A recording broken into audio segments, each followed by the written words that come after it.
Another day, another Pudo. It's vlog number 6.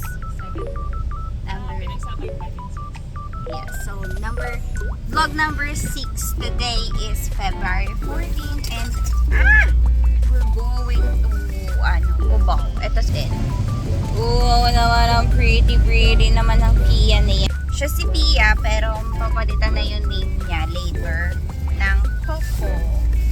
Okay, and dalawa din yung i-rehome natin today. Mamaya nyo pa makikita yung isa. Ihahatid naman natin yun sa Pasay. Let's eat today's food. This is our food. Wow, chow fan. Pero may egg. Dahil breakfast daw. At hanggang alas 2? Ano oras na ba? 1:30 breakfast sa Chowking. Ganun ba sa sa mga in-check?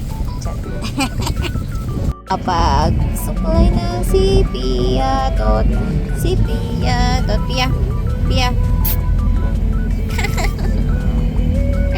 Teddy bear give me a toot. Kiss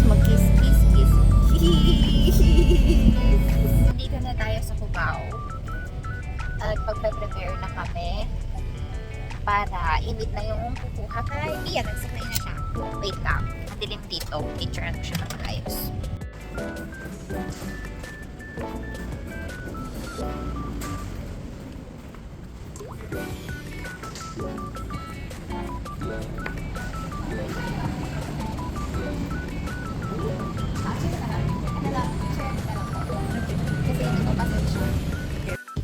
And check out na muna tayo dito. Ibahin na lang natin yung vlog dun sa isang puno na i-rehome namin today. Na-rehome na natin si Pia. Ang magiging name niya is Coco. Medyo shy type yung kumuha kanina kasi nautusan lang talaga yun. Dahil Valentine's gift and surprise para dun sa girlfriend nung kumuha na kaibigan nung kumuha kanina. Ha?